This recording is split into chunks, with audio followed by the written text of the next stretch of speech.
I want to thank Morgan and Jimmy for introducing me today, and thanks to all of you for applauding right away. I think that's pretty good, and you can give me a little hand if you want to liven this thing up a little bit. Yeah. I'm happy to be here tonight with Shirley, my wife. After 61 years of marriage, she's still the joy of my life. All right, got that, yeah. Listen carefully to what I will say to you. The time is late, so I will soon be through. Give me another one. I'll take that one too. Yeah, all right. Good. First, let me say thank you for thinking of me. Thank you for including me. Thank you for honoring me. I appreciate it. I don't take it for granted. I started to make another speech, but I better quit after that one, because I was getting ready to say that I had some situations where I didn't appreciate them, but I won't get I won't get into those. The second thing I do want to say is that I've been to a lot of National Bar Association meetings, American Bar Association meetings, various meetings with young people and things of that nature. And guess who I run into on almost every occasion? The young gentleman sitting right there, Judge Bennett, who's retired, but he moves around and he's always doing good. And I'm so happy to see you again tonight. All right? I think you ought to give the man a hand.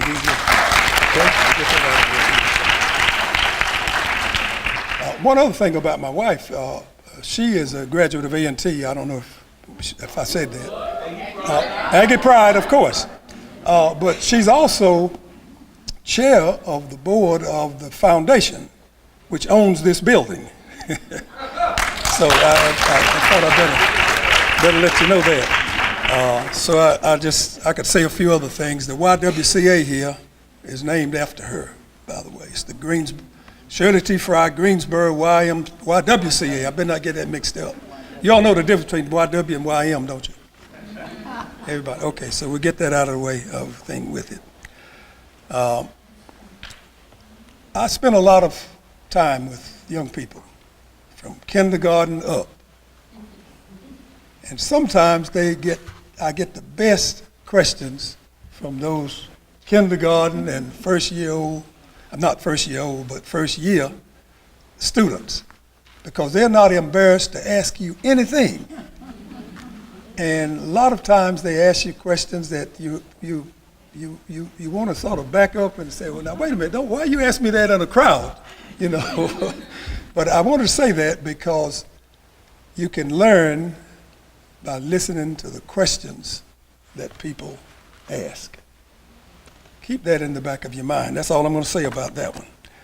Now, the second thing that I want to say is this. Well, I got one more little bit of portrait. That's what I meant to give.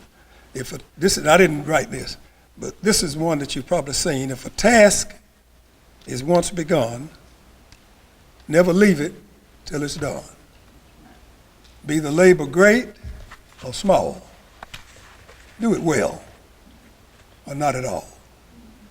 Keep that in the back of your mind. You've probably heard that. It's an old thing, but I wanted to get that out of the way now. Two more things.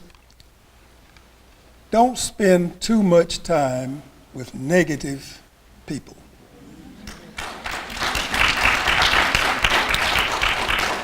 If every time you see that person, he or she's got something bad to say about somebody or about something, don't spend too much time with that person. If you're in a crowd, there's always negative. Try to uplift the conversation. Try to say something positive. Try to change things. And by the way, that'll help you later on when you become a lawyer.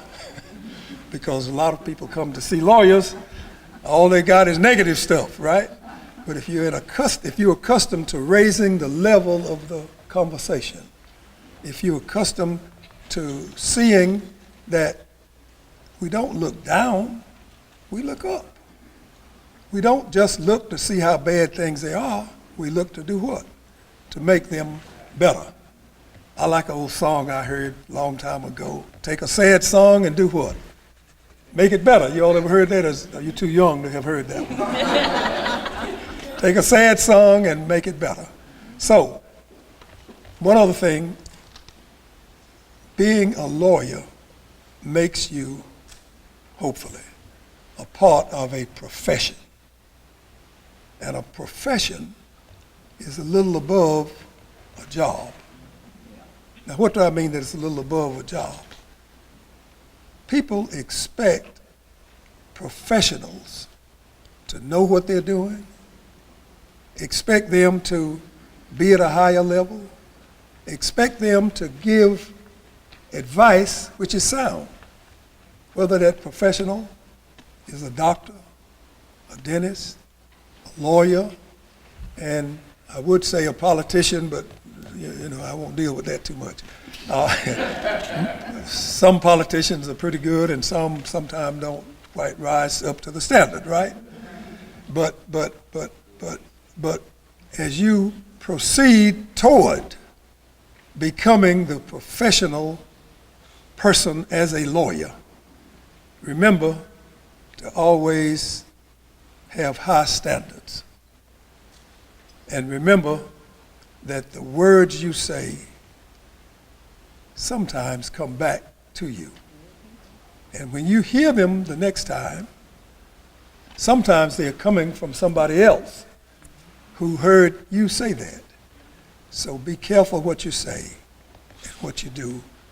And as you go into law school, if most of you will be doing that, I imagine, as you go, simply remember that you can do it. But you can't do it without hard work. Now, you can't work all the time. You got to take a little time, for relaxation and so forth. I knew one student who was working every day. I mean, every day. I said, look, man, take a day off. Take a half a day off. Do something. The brain is not made to, continually operating at a high level completely, every time and always. So keep that in mind. But now don't use that as an excuse to study only once a week. All right? So I'll leave it with that. Now, the last thing I want to say is this. If you see somebody, male or female, who doesn't have a smile, give them one of yours.